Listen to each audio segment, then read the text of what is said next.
Eh, la primera cuestión en el desarrollo argumentativo que la sentencia lleva a cabo para precisamente atender este asunto, como lo acaba de explicar Paula, tiene que ver con la construcción del parámetro.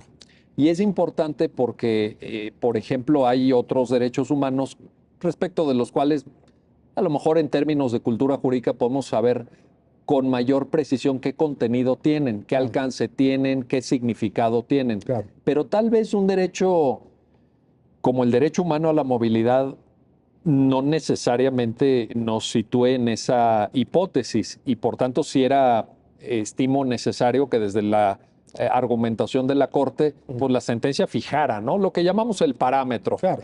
Entonces, pues cuéntanos esa parte. Bueno, como lo advirtió usted, una de las cuestiones relevantes que identifica la segunda sala en este asunto tiene que ver con el derecho a la movilidad.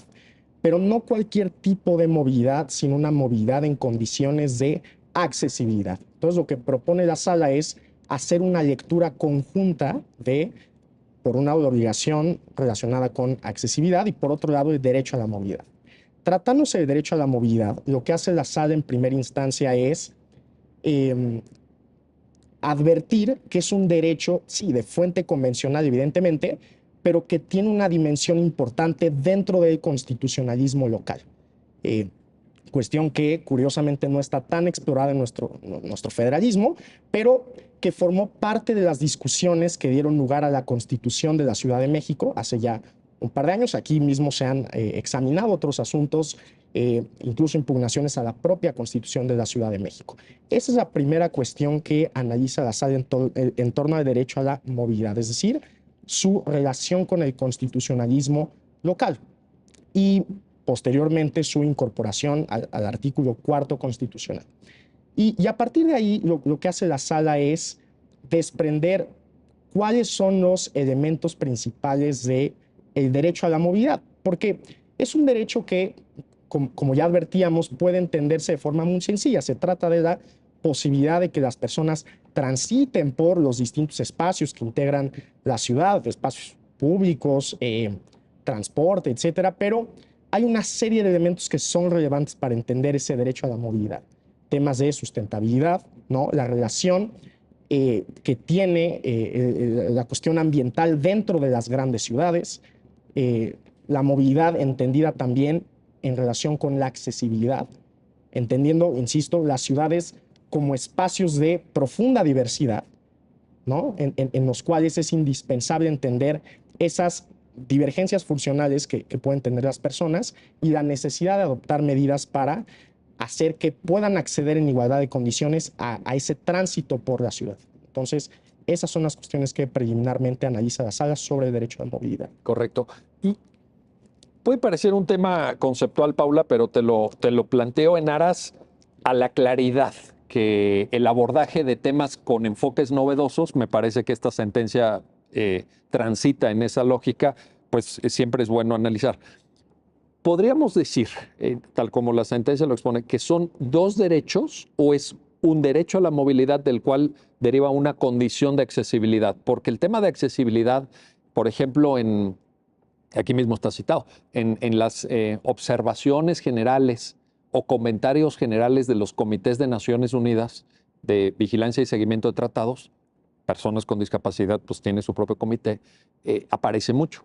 Pero ¿cómo entenderlo conceptualmente para quienes te están viendo y escuchando, Paula? Yo creo que son dos derechos que están interrelacionados. El derecho a la accesibilidad creo que es un derecho en sí mismo, pero creo que también se convierte en un componente de otros derechos, ¿no? Si estamos hablando del derecho a la educación, pues necesitamos educación accesible. Si necesitamos derecho a la salud, salud accesible. Entonces, creo que es un derecho en sí mismo por ya la complejidad que tiene en su desarrollo, en sus elementos, en sus compuestos, sobre todo tratándose de derechos de personas con discapacidad, pero además se convierte en un componente de otros derechos, como en este caso el derecho a la movilidad. Y creo que esta interrelación de ambos derechos cobra una enorme relevancia tratándose del tema del transporte público, ¿no? Imagínate. Y es un poco lo que pues trata de retratar la sentencia. Al final, un transporte que pues al final o sea, está bueno empapado del derecho a la movilidad, ¿no? Para eso tenemos transporte público, para garantizar que la mayoría de las personas en la ciudad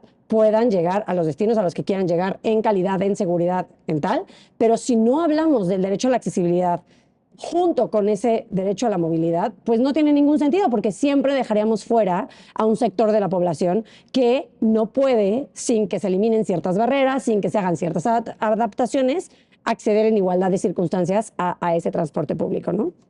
Oye, y en ese sentido, Galo, regreso contigo. El derecho a la movilidad tiene, dice la sentencia, dos vertientes.